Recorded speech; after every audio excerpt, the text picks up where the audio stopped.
And then after you've had a chance to go out and start looking at these homes, hopefully at some point you're like, oh my God, I found one. And it's like finding the right person to marry. And it feels great. You get excited, right? So now you've got to do a little bit of determination around that. But how do you decide what's the right one?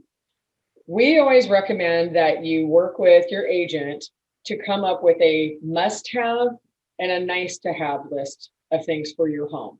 Now, for some people, that might mean, okay, how many people are in your household? That might first determine how many bedrooms you need. Okay, how many people are in my household? What else do I need? Do I need an office? Do I need a guitar room? Do I need a play space? Do I need, there's a number of different things that have to do with every individual lifestyle that's out there. So you really want to look hard at what those things are for you and then start that on your must-haves.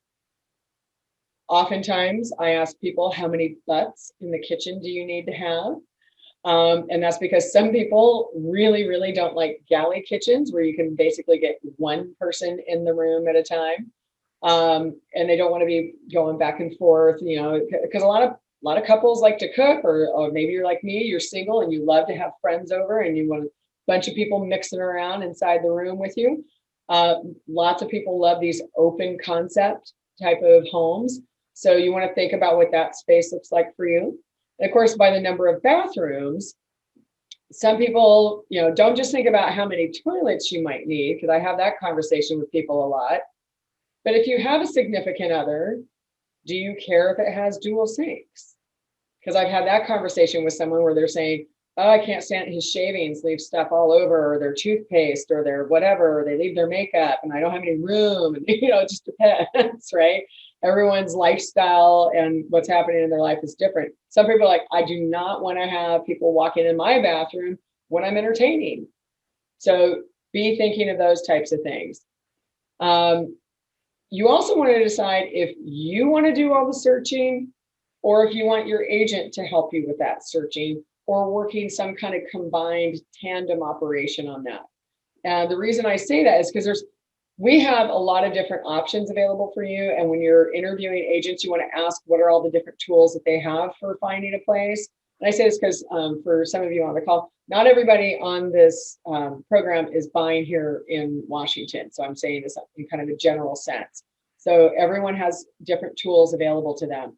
I know for us, and my team's going to laugh at me when they see me pick up my phone because we have a mobile app. They're over there laughing. But we have, there's in our local area, there's the multiple listing service portal, which unfortunately or fortunately, because it's so big and it's been around for so long, they couldn't just turn it into a mobile data type of app because there was just too much for it to try and convert. But they did come up with a thing called Home Spotter that is an app we can send to people's phones, and you can look and you can message back and forth. You can send us what you're interested in, all of that kind of thing. The portal also allows people to send notes inside the body of that.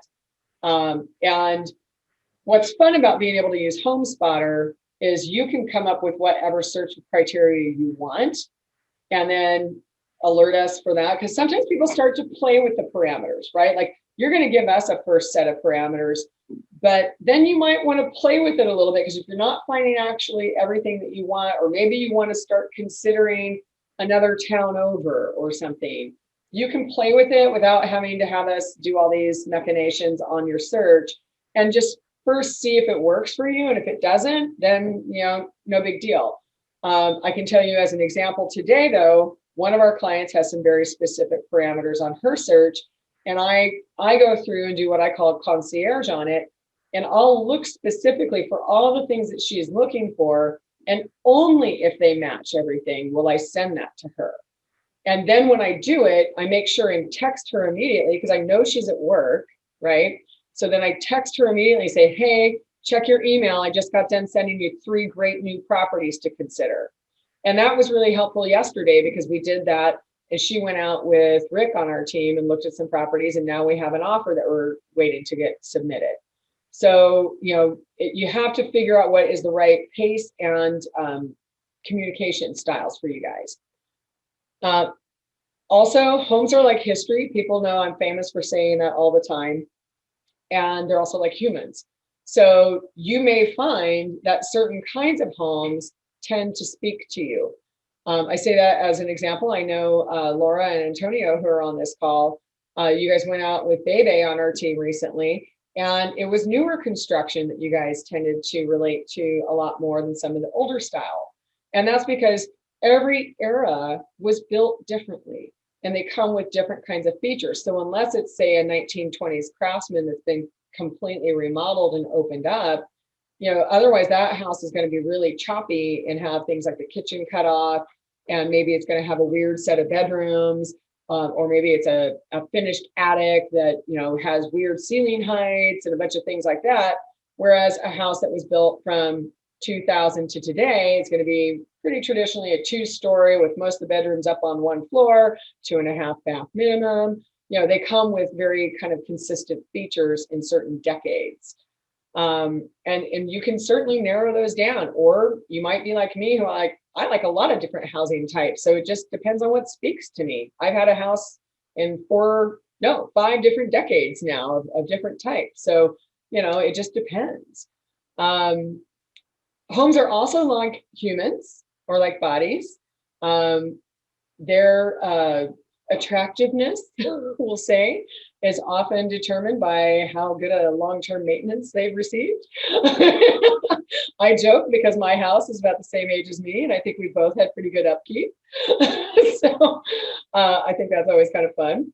And then, of course, I brought up earlier determining your lifestyle needs, because one type of home isn't always going to fit every kind of need that's out there. And be open and adaptable, because again, maybe you like that open floor plan, but you didn't think you would like a split level. Well, a lot of single story and split levels right now are having their configurations changed by either flippers or just people who've lived in them over time. So sometimes they become more appealing than they used to be for someone.